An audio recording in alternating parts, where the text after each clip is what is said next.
So narco-terrorist implies that they have a political agenda, right, behind their drug dealing. And in this case, Venezuela is doing it to undermine and take over and invade America. Right. So by forcing rich Americans to do blow in bathrooms. That's right. On yachts. In really all across the international waters. Expensive nightclub. It's going to be a very different January 1st this year. Why? Because New Year's Eve is not going to be as fun as it usually is. Because that's right. We're stopping that huge flow of cocaine. Yeah, because of that boat, where we're going to get our high-grade cocaine. It's not going to be a white Christmas.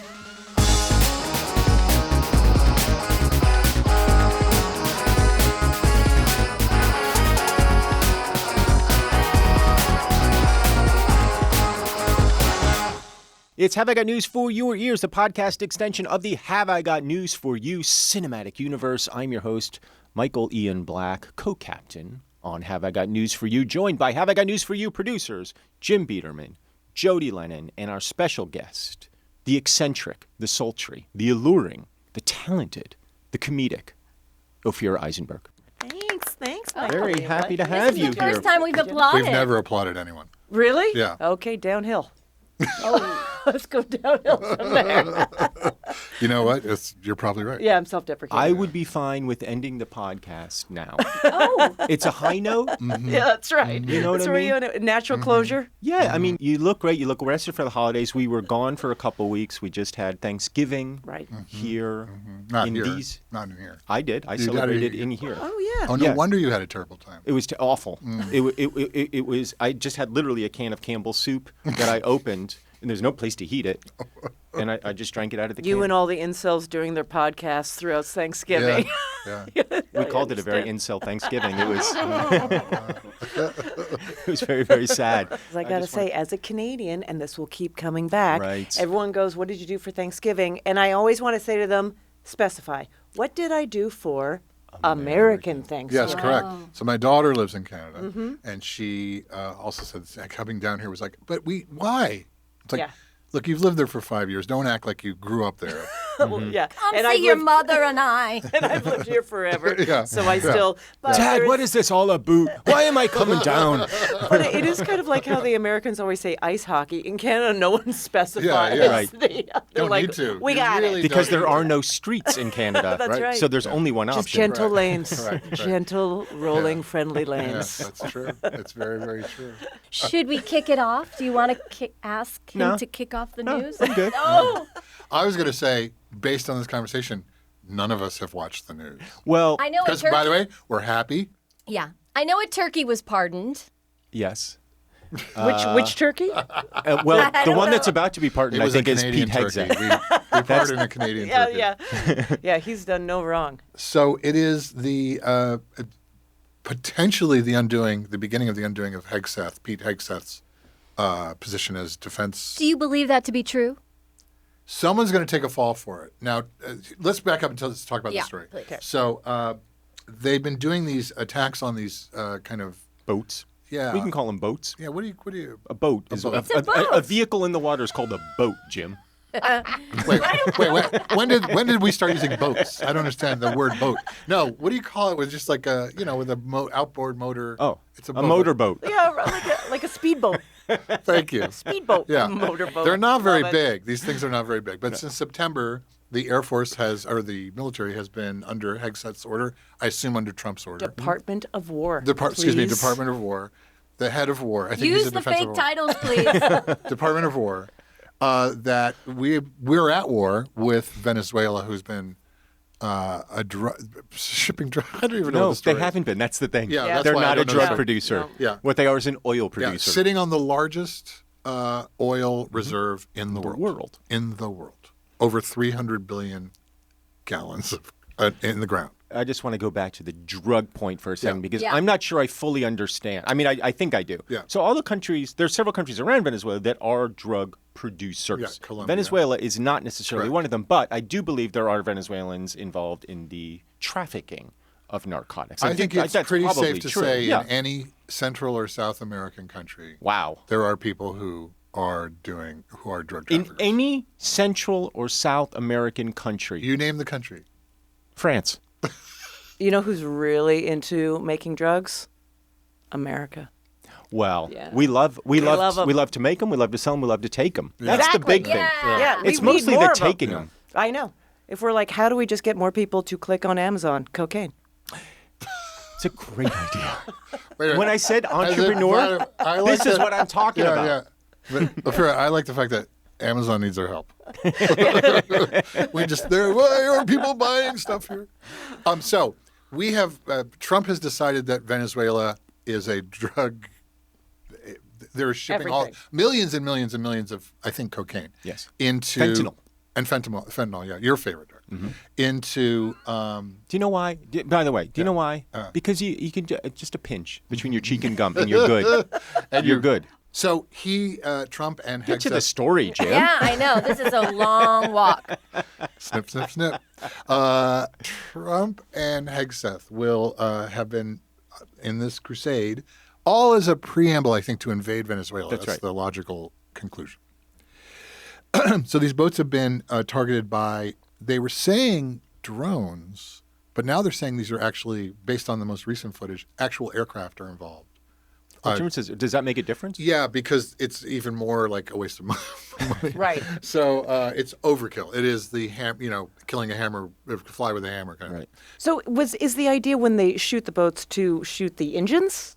Shoot it so it's going to sink? I think the initial idea is to incapacitate the boat by any means necessary. Therefore disrupting the supply of dangerous, delicious drugs into the United States. Right.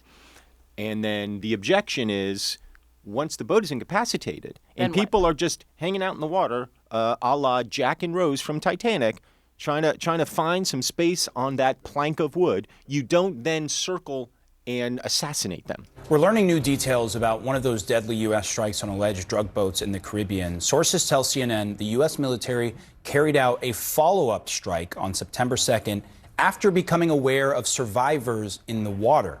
The sources tell us that prior to the strike, Secretary of Defense Pete Hegseth had ordered the military to ensure everyone on board was killed. People briefed on the, quote, double tap strike say they're concerned that it could violate the law of armed conflict, which prohibits the execution of an enemy combatant who is taken out of the fight due to injury or surrender. I like that the United States is apparently reaffirming the idea that murder is bad. I like that. Yeah. I want the United States to state murder is bad unequivocally, but I would like it better if we then followed that up with not murdering people. Yeah, I know. That seems to be the action is always the harder thing. Step one of the action plan will be murder is bad. Step two should be to implement step one. Okay, just a question back to the situation. September 2nd, they incapacitate this boat in some way. There's a couple survivors hanging on a plank. If that's true. Okay. And then let's just say, okay, we're done, out of there. What happens to these two people? Well, I think legally, they have to offer assistance and get them out of the water and give them medical attention. Right. That's the law. Right. But then they could also question, like if they thought that there was something happening on the boat, right? They would question them or take them into custody. See, that's why they did it. Okay. And I know nothing about this stuff. I think you're right. Sounds like somebody went to investigator school. No, I didn't. Don't look that Someone's up. leaving the podcast for a higher position. On her LinkedIn site, it says open to investigation. I mean, I can horseback ride and drive stick shift too. Let me tell you something. At the same time? Yes. Wow. I ride weird horses. And you know small what ones. Netflix needs? What? A crime procedural Yes. starring a woman in a Peter Pan collar. I just feel like we're ready for it. Where would we find that? Where would we find someone like that? Well, I'm right here. So Hegseth, there was a quote that he said, "Kill everybody." that's right. Right. Which, by the way, not a quote you would dispute. Like, well, yeah, he said that. Yeah, okay, that makes sense. But he said that when he was watching this go down, right? Live. He's watching it happen. Yeah. No, now there's reporting saying that he didn't say that at the time, but he did give that order. I before. feel so bad for Steve, who's fact checking us right now, because even as I've been watching this play out in the news. There's been a lot of people that are incredibly sensitive to how this is framed legally, right? Like There's a lot of... As you know from our experience, we don't care about that. But you're right, because militarily it is incredibly important how you talk about it. My understanding is whenever you do any of these kind of things, be it, send a bunker buster down in Iran or this, there is a lawyer. There's a JAG lawyer sitting next to you going, you can't do that. Well, there used to be. We fired the JAGs. That's what I meant. We used to have. But the language is really important, because if he did say that, bye-bye, Pete, because his good friend, real estate developer, Donald Trump, is not going to stand up for him. And he's already creating distance between them. He says he's distancing himself, I wouldn't have done it. I love this. I wouldn't have done it. It's like, stop. First of all, it's like, you don't do shit, so why would you? And poor Steve that has to fact check this. Didn't Hegseth also post a little meme on social media, like using Franklin the turtle? Yes. The Canadian turtle, by the way, which I did not know. Canadian turtle, I know. I didn't know Franklin was Canadian. Yeah. And all of a sudden, Franklin is not nice in that little meme. No, because the Canadian Franklin is very nice. Very nice. Teaches children the right way. That's right. To blow up narco-terrorists. That's right. Would have left those two people just on the raft. Taking a step back, though, I think everybody at this table agrees that murdering Jack and Rose is illegal. I think we agree on that. But to my mind, I haven't accepted the idea that just blowing up boats in the water is legal. It's not. Well, so this happened in September, and then we all had turkey just a week ago. Well, first Halloween. First Halloween. And then I'm vegetarian, so I didn't eat turkey, but there was Thanksgiving. Wow, have to slip that in. A lot of you'll find there's a lot of virtue signaling going on. I pardon turkeys all the time. But why are we talking? What just happened? Why did this just come up? Because they found out about the double tap? Yeah, so the video was released by, I think, a whistleblower. And I'm going to guess that the video that went out last week with Mark Kelly and Abigail Spanberger, they knew. Yeah. This was they knew it was coming. And I've also heard... Which I have to say, if that's the case, which I believe it is, kind of brilliant maneuvering on their part. I've also heard that because of the, what's his name? Captain of War. What is Hegseth's title now? Head of War? Secretary of War. Secretary of War. That's what it is. Warmonger.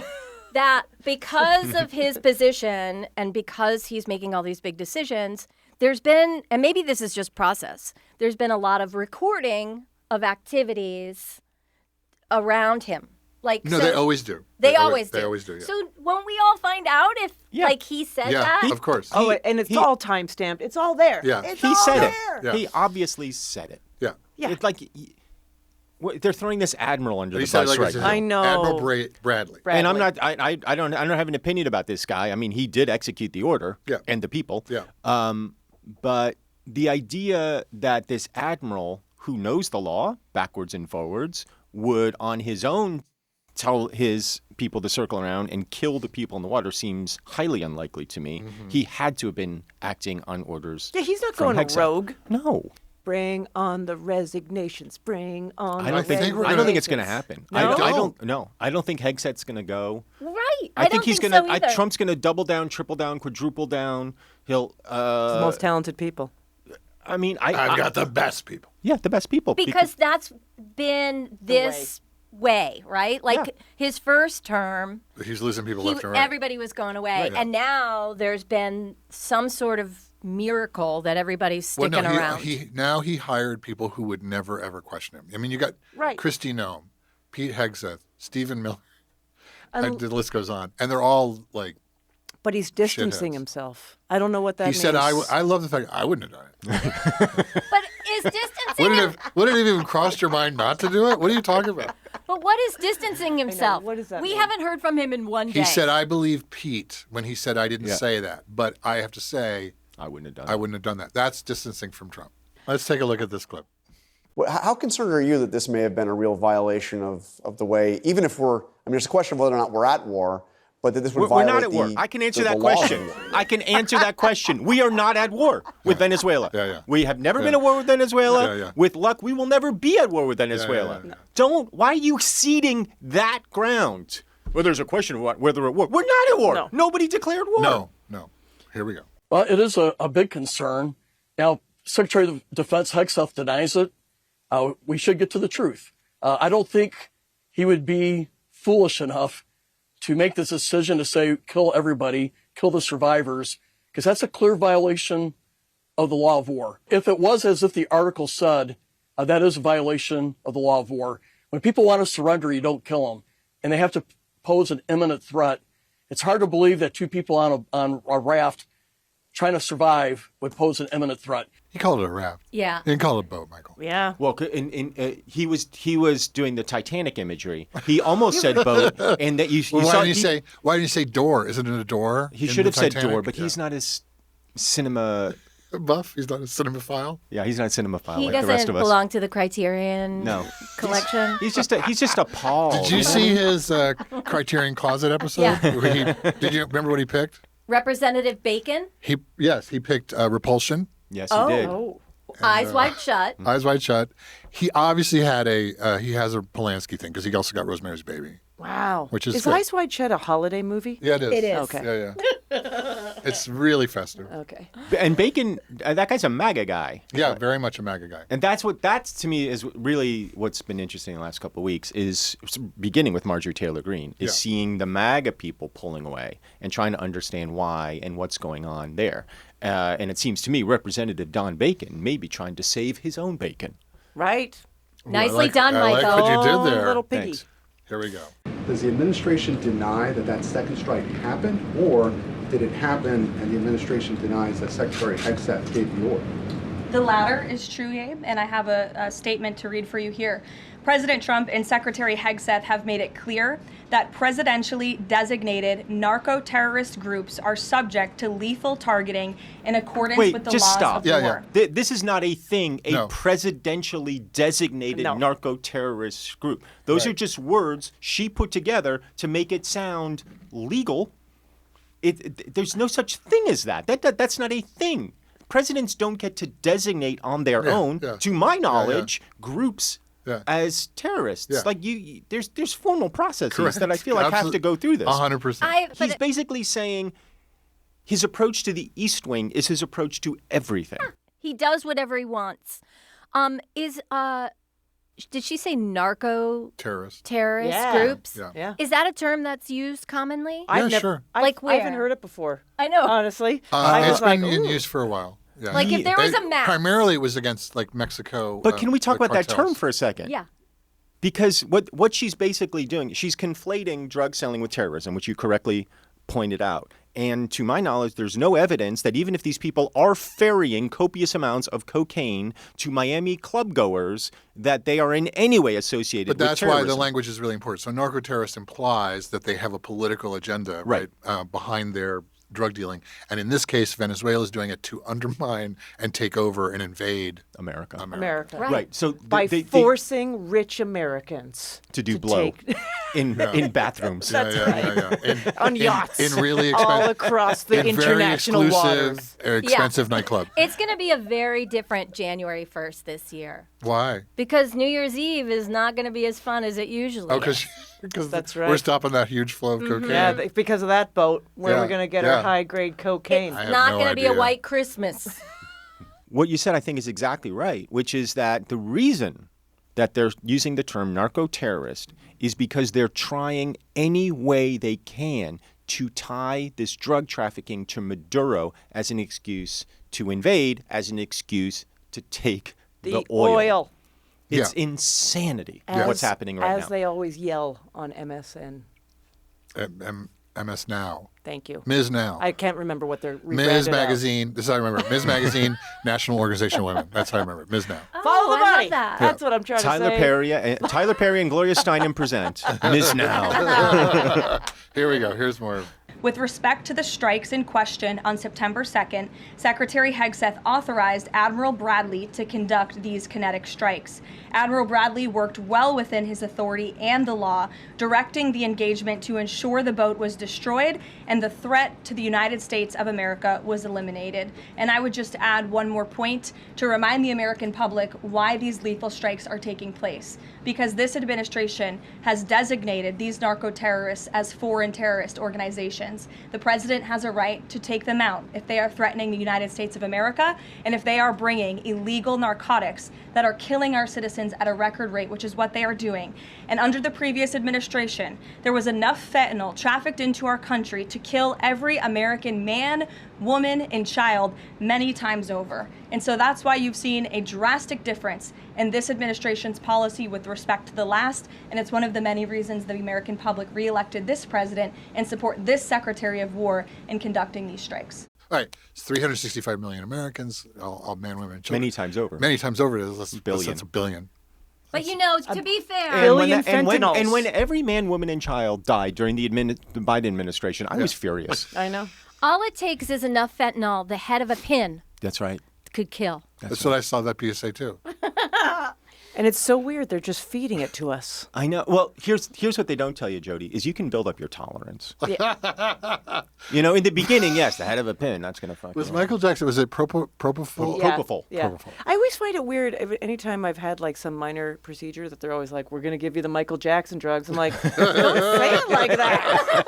Why are you saying it like that? They're all excited. You mean the thing that killed him? Yeah. Yeah, exactly. They're I don't always need like it. with a glint in their eye. I will say I did have a procedure recently, and that's what they use. They always say that. And Yeah. sleep of the ages. It's Doctors wonderful. don't know about I don't think too blanket soon out comedy. and waking up on a different gurney is the sleep of ages. Completely naked. Americans are weird. Yeah, I had pants on when I started this. Where are they now? So wait a second, and that Take that. one boat, that one sad boat, that was the one that was going to take us down. That was the one. That was the. It Okay, was. good. Yeah. It's like a. That had all the It's like a fentanyl. Jenga.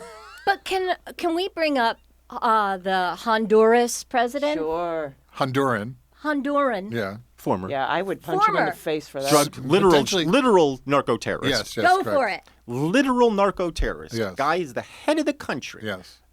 Convicted during the first Trump administration, prosecuted and convicted Correct. of selling, conspiring with Honduran drug gangs to sell cocaine.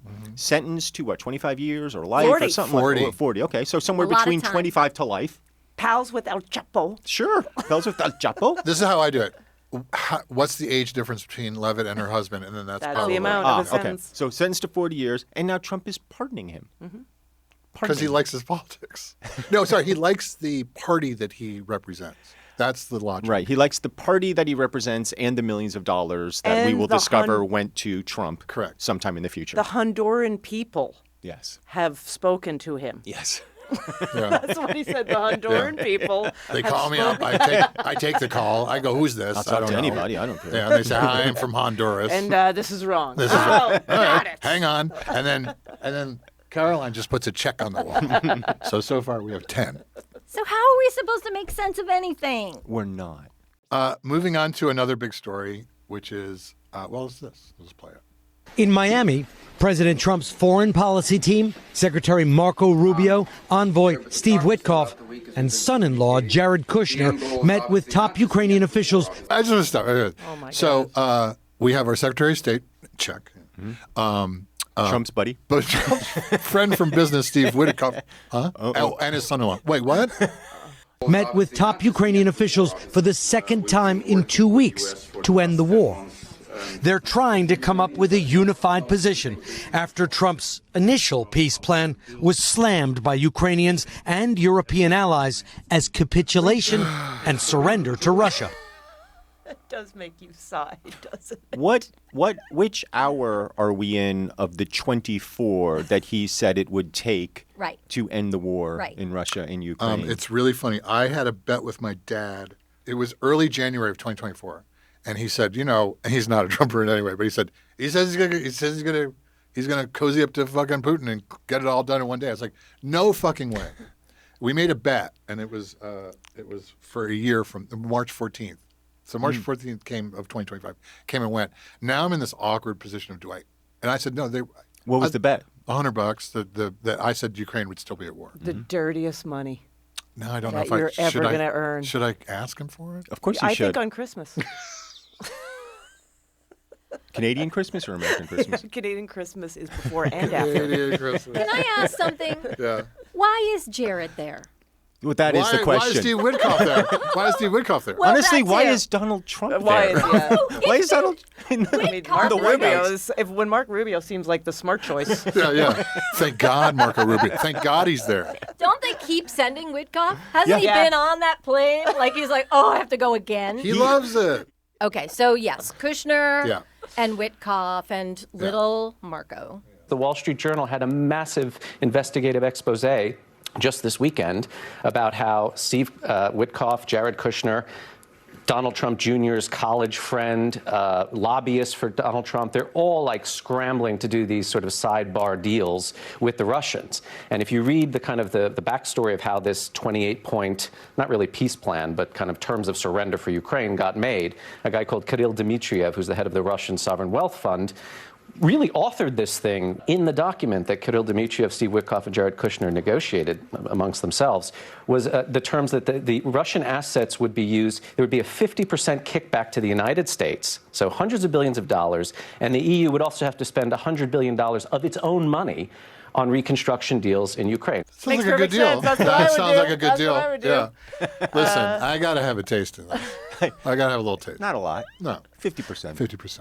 I love We this could do that. 28 points. I don't know. There's something about we live in such a list kind of world, right? So I love all 7 points, 28 points. It's called listicle negotiations. Yeah, I blame BuzzFeed. Thanks. BuzzFeed, started this problem. Is there anything good that can come out of this? One of Donald Trump's most loyal administration officials may soon be on his way out the door.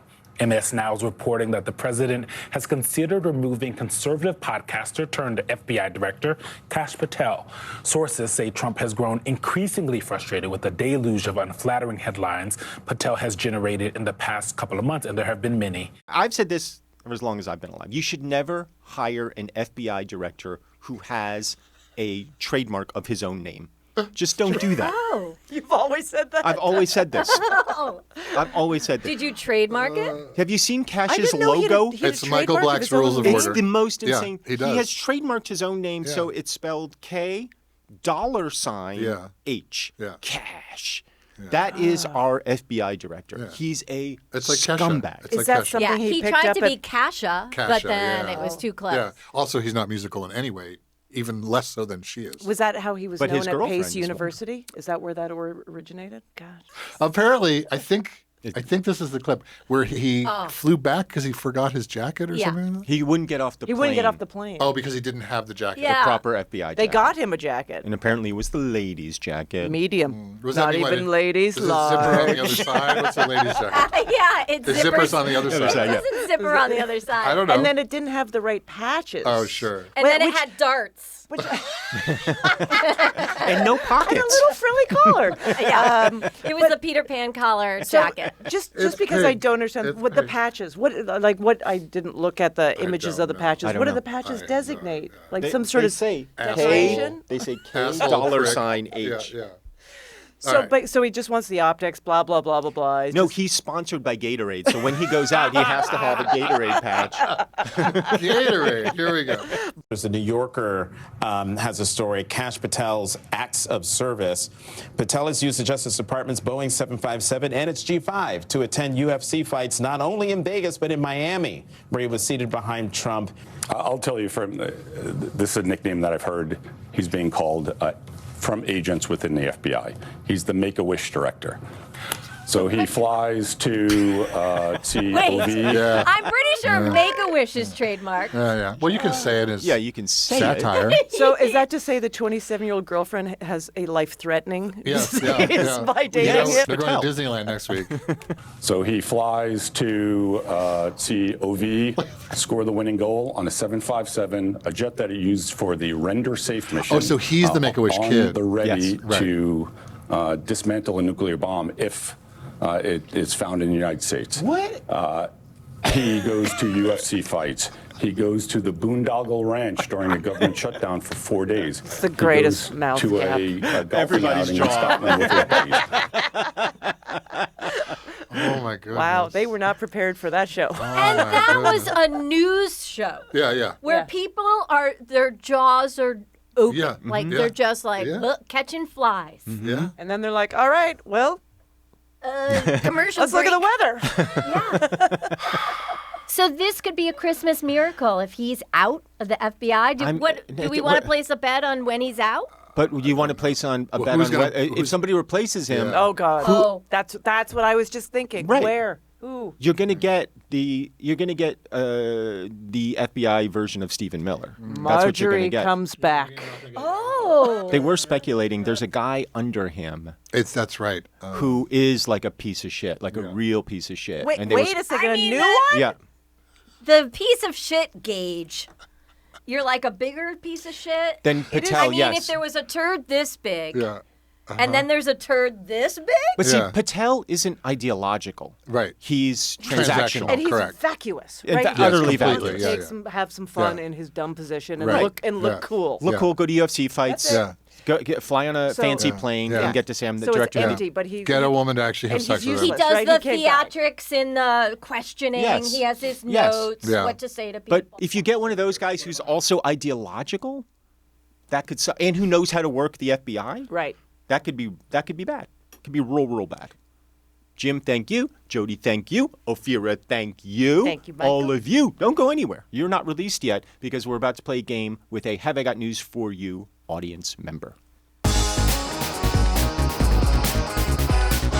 It is now that time where I play a Have I Got News For You game with a fan of the show and audience member here to play from one of our tapings, Yiannis. Welcome to Have I Got News For Your Ears, Yiannis. Thank you. Where are you joining us from? New York City, Washington Heights. What do you do there in New York City when you're not attending tapings of Have I Got News For You? During the day, I work for a financial services company, and nights and weekends, I'm a flying trapeze instructor at Circus Academy, New York. I suspect you know the general tenor of my next question, which is going to be less about the financial services sector and more about the flying trapeze sector. What's the single best piece of advice you can give for anybody interested in learning trapeze? Just do it. A lot of people come with I don't know if I can do this attitude. Mm-hmm. Let us be the judges of that. And at the very least, like, maybe don't make trapeze the focus, make being safe and having fun the focus. Mm-hmm. And anybody can do those two things. Well, cool. Well, I'm very happy to have you, Yiannis. Are you ready to play a game? Sure. All right. So this is called Lie Curious. It's very simple. I'm going to read you 3 facts about a celebrity, and you have to determine which of the 3 is true. So 2 false, 1 true. And it is time for 3 facts about Kevin O'Leary. Do you know who that is? That the guy from Shark Tank? Yes. Okay. That's the, I think he's Mr. Wonderful on Shark Tank, I believe. Self-proclaimed. Self-proclaimed. And I believe he is a Trump-ish guy, I believe. But I don't know that explains I don't know that that will, I don't know that that plays into this. Okay, here are our facts about Kevin O'Leary. Number 1, he once got locked in a Chipotle for 9 hours. 2, he has over 50 patents on hot dog making machines. Number 3, he got paid to eat cat food. Yiannis, what do you think? Let's start with locked in a Chipotle for 9 hours. Possible, plausible? What do you think? I guess it's possible, but he doesn't seem like the type of person that's going to Chipotle's. He considers himself kind of a foodie and a wine expert, and they don't serve wine at Chipotle, I don't think. Interesting. So you know more about Kevin O'Leary than you first let on. Food and wine expert Kevin O'Leary. So you're going to eliminate locked in a Chipotle. Yes. What about, along the same lines, hot dog making machines, 50 patents. Would Kevin O'Leary, Mr. Wonderful, gourmand, wine connoisseur, lower himself to the base creation of hot dogs? See, I think that one's a red herring because it could tie in with Shark Tank. Mm-hmm. And he has a company that he's got his fingers in a lot of pies. But I don't think it's true. So by process of elimination, you believe he got paid to eat cat food. And keep in mind, this is contradicting your logic for number one. You're saying he wouldn't go to Chipotle, but he would eat cat food. That is what you're saying? If a cat food maker came on Shark Tank, he might have been inspired to eat it. Maybe it was all natural ingredients, human grade food, and he gets paid to be on the show. So in essence, he would be getting paid to eat cat food. Yiannis, I like what you're thinking. Are you ready for the answer? I'm ready. Kevin O'Leary got paid to eat cat food. You are exactly correct. Beautifully deduced. I'll give you the background. Kevin used to be an assistant brand manager at Nabisco, where he worked on the company's cat food brands. He posted this story of a sales conference on his Facebook, and here's the quote, "After my presentation, the senior buyer raised his hand and asked, 'You say these flavors are delicious, but how do we know that? I'll give you the order, but I want you to eat the cat food. I want to see you enjoy it.'" I mean, that sounds sadistic. And it's a lot, right? And then O'Leary went on to say, quote, "I scooped up the depressing paste, smeared it on a piece of Melba toast, ate it with total enthusiasm, licked my fingers, and swallowed my vomit." Do you think he made the sale, Yiannis? I think he did, yeah. The story concludes with, "And guess what? I made the sale and got a promotion that same week." But you have to understand, Yiannis, and maybe you remember this, in the 70s, everybody was carrying around Melba toast. Like you didn't leave the house without a Melba toast and a little box of sucrets. Do you remember sucrets? I do. They were a breath mint, right? I think they were a lot more of a lozenge. Oh, more like of a Ricola. lozenge. I think you're right. I think the time is ready to relaunch sucrets. And Yiannis, I want you to be my business partner in this. And I want our logo to be the two of us swinging on a trapeze together. Oh, okay. And maybe right at catch point, we can pass the sucret. I picked the right business partner. 100%. I picked the right business partner. Yiannis, thank you so much for playing. Thank you for showing up on Have I Got News for Your Ears. You're a great guest and a super interesting guy. Thanks for being here. Nice seeing you. Thanks for joining me on Have I Got News for Your Ears. I'm Michael Ian Black. I want to thank my guest, comedian and writer Ophira Eisenberg, and our HIGNFY fan Yiannis for playing and joining us today. And of course, I want to thank Jim Biederman, Jodi Lennon, and all of you. Thanks so much, and we'll see you next week on a brand new episode. Have I Got News for Your Ears releases new episodes every Wednesday. Don't miss an episode. Follow us on Amazon or Apple or wherever you get your podcasts. Even better, watch the VODCAST on Spotify or on the Have I Got News for You YouTube channel. And while you're there, follow, subscribe to our YouTube channel. Why not? What have you got to lose? Nothing and everything to gain. Hey, are you a fan of Have I Got News for You? Then subscribe to our channel. Tap the subscribe button and click the bell while you're at it to stay up to the minute on our latest videos.